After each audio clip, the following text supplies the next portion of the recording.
इस पर बड़ा बवाल मचा रखा है कथाकथित धर्माचार्यों ने। शूद्र को सबसे निम्न नहीं माना गया, बल्कि चारों में किसी की भी रेटिंग ही नहीं है।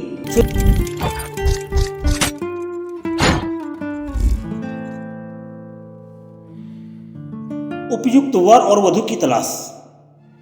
हमने संतान उत्पत्ति करके 3 ऋणों को तो उतार दिया जो विवाह के समय हमने धारण किए थे।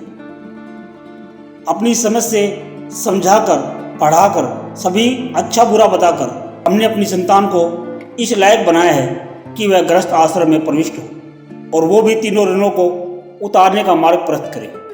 इसके लिए पहला क्रम है उपयुक्त वर और वधु की तलाश। या उपयुक्त का मतलब धन से, रंग से या रूप से नहीं है, बल्कि अपनी अपनी डिग्री से है, जिससे कि उसके वर्ण का मिलान हो। यानी कि आपकी समझबूझ ही एकमात्र आधार है आपके वर्ण का।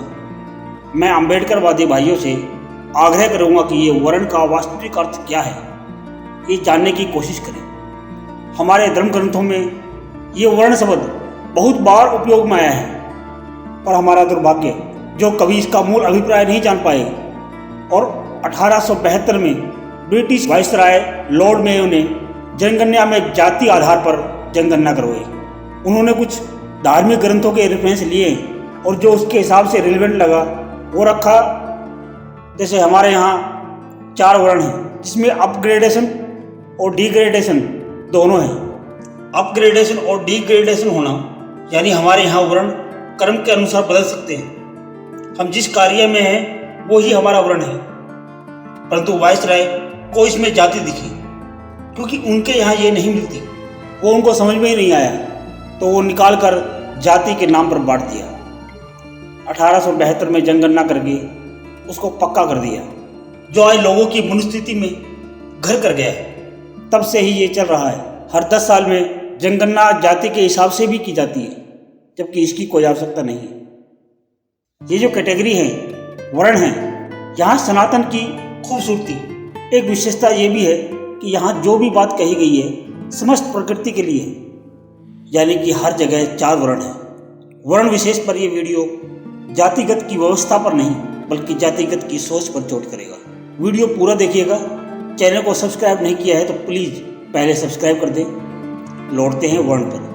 पहला है ब्रह्म, दूसरा है क्षत्रिय, तीसरा है वैश्य और चौथा है शूद्र।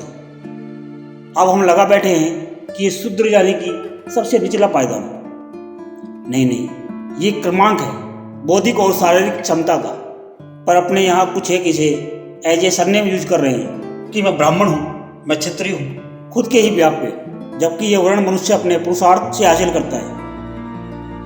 ब्रह्म ये ज्ञानी के लिए, जो व्यक्ति विद्यावान, इंटेलेक्चुअल नॉलेज, जो आप देखते ही होंगे बहुत से IAS, IPS, DM, collector, PM, ये मोटा मोटा समझे तो ब्रह्म की कैटेगरी है। ये सब क्रम व्यवस्था है, जो जिस लेवल का है उस लेवल का दर्जा उसको दिया जाता है, और ये दर्जा कोई राजा या सरकार नहीं देती, क्योंकि समाज द्वारा दिया जाता है। ऐसा ही क्षत्रिय है, जो बलवान है, जो किसी की समय पर रक्षा कर सकता है, देश की रक्षा करने वाले, वो क्षत्रिय वर्ण में आते हैं। जाति विशेष का तो नाम मात्र भी नहीं है आज के जैसे।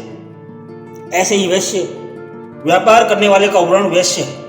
ये धन कमाने, सामाजिक कार्य करने, जो किसी भी जाति का हो, व्यापार जो भी करता है उसका वर्ण वैश्य ही होगा। ये दर्शाते हैं आपके बौद्धिक विकास की गति कितनी है। और जो लास्ट है शूद्र, इस पर बड़ा बवाल मचा रखा है कथाकथित धर्माचार्यों ने। शूद्र को सबसे निम्न नहीं माना गया, बल्कि चारों में किसी की भी रेटिंग ही नहीं है। शूद्र कृषि वर्ग, हाथ दस्तकार से रिलेटेड जितने भी कार्य हैं उनको करने वालों को शूद्र कहा गया है। उनको शूद्र वर्ण दिया गया है, क्योंकि यहाँ से सर्जन होता है। जैसे किसान खेती कर मानव कल्याण का कार्य कर रहा है, खुद के साथ साथ औरों को भी अन्न देता है। जो व्यक्ति जिस क्षेत्र में आगे बढ़ता है, जिसमें उसकी रुचि होती है, बस इतना ही है।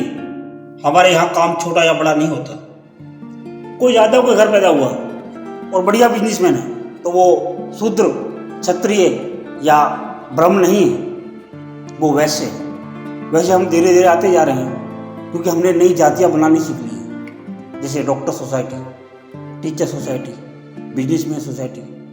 आशा करता हूँ कि अम्बेडकरकारी भाइयों को मेरा ये तर्क पसंद आया होगा तो अपने अपने विचार हमें कमेंट कीजिए और सब्सक्राइब कर दीजिए।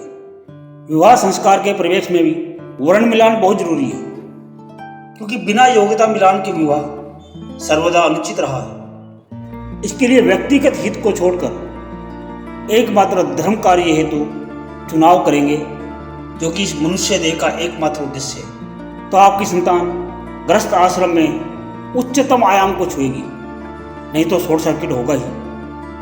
आप सभी से अनुरोध है कि किसे इस वीडियो की बहुत ज़रूरत है, आप उन तक ये जरूर पहुँचाएं। शेयर कीजिए व्हाट्सएप पर, फेसबुक पर, और आपने अभी तक हमारे चैनल को सब्सक्राइब नहीं किया है तो अभी कर दें। जिन्होंने पहले ही सब्सक्राइब कर रखा है उनको दिल की अनंत कह रहे हैं से बहुत बहुत धन्यवाद।